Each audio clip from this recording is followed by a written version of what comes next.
What's going on, guys? Mark here from Unit Martial Arts. Here, Han Solo today, going over the topic of, and this is probably one of the most debated topics in martial arts, what is the most effective martial art and why? So, before I sit here and talk about why this art is good, that art is good, and this art is good, this is good for self-defense, this is good for sport, yada yada yada. The philosophy that I follow is Bruce Lee's philosophy, and before I get into that, it is that it's not what is the most effective, but who is the most effective. Now, breaking that down, Bruce Lee's system I should say, is known as Jeet Kune Do, if you know that or not. And basically what he wanted to go with was that it's a method, not a system. So in a system, you can range from A, B, C, or you can range from A all the way down to Z.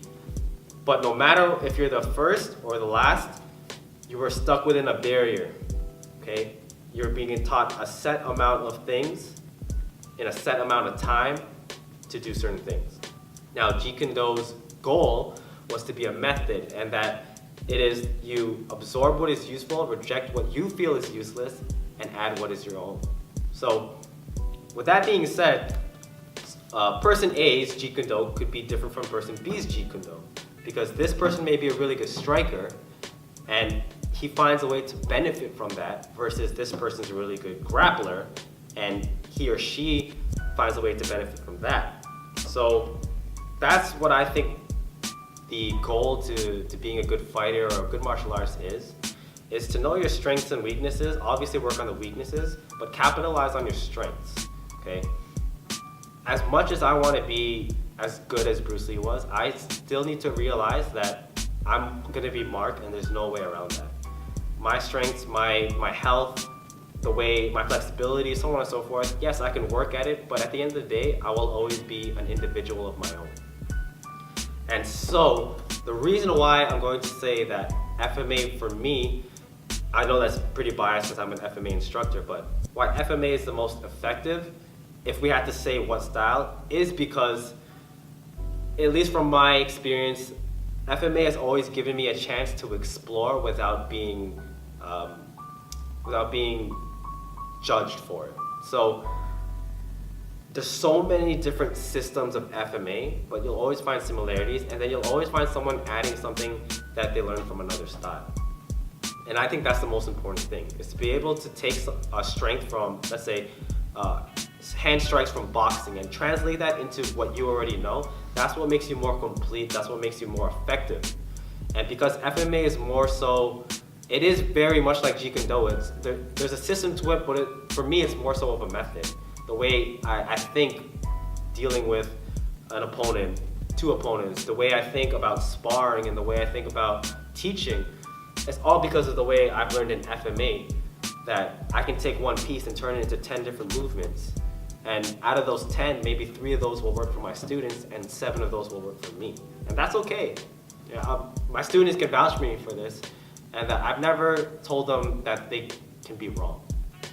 They can be wrong in the technique that I'm teaching them, but they can't be wrong in asking if they can do this move. They can't be wrong if they say, well, what if they do this? Will it still work? That's what I want. That's the beauty and why I keep teaching FMA, is that it allows my students to think on their feet and react to the situation. Not that, well, this is an upper block, and an upper block is the only block I can do for anything attacking from the top, because that's the way the martial arts work. That's not the case, especially not in self-defense. So with that being said, that allows FMA to be that much more applicable, at least the way I teach it, because I don't have a set move, at least in Kali, I don't have a set move for sparring versus self-defense. I'll teach them the entire thing and dissect it so they can see different angles in it. Thus, they'll be able to take what is useful and reject what is useless to them, okay? Now, being effective is not only being able to be yourself, but also being able to understand the person standing across from you. Let's hypothetically put this into a sparring perspective. I tell my students that the ability to analyze mentally is just as strong as the ability to apply physically. Okay, so you could be the best puncher and kicker, but if you can't hit because you can't read your opponent, then it's no good. If you can beat them before the fight starts, you can learn their tendencies, you can learn their mentality when they fight, you can learn their confidence.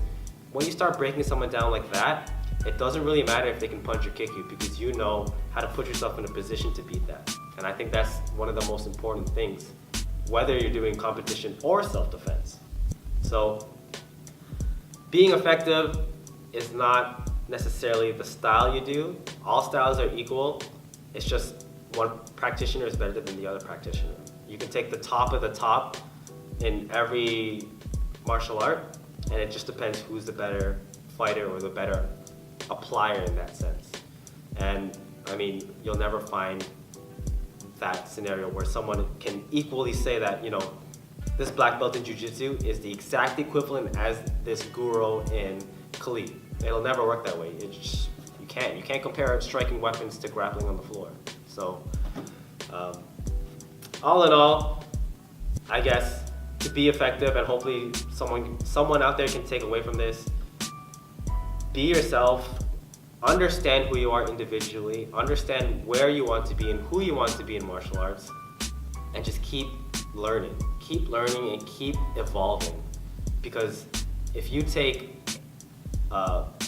war back in the day, swordsmanship versus war today with missiles and rifles, the rifle guys are gonna win. If they're not better, they're smarter. Okay, they're more effective because they've learned the situation that is presented upon themselves in this very moment. So, hope you guys enjoyed this rant, so to say, this little discussion. If you guys agree, make sure you guys comment below. Let me know what you guys think.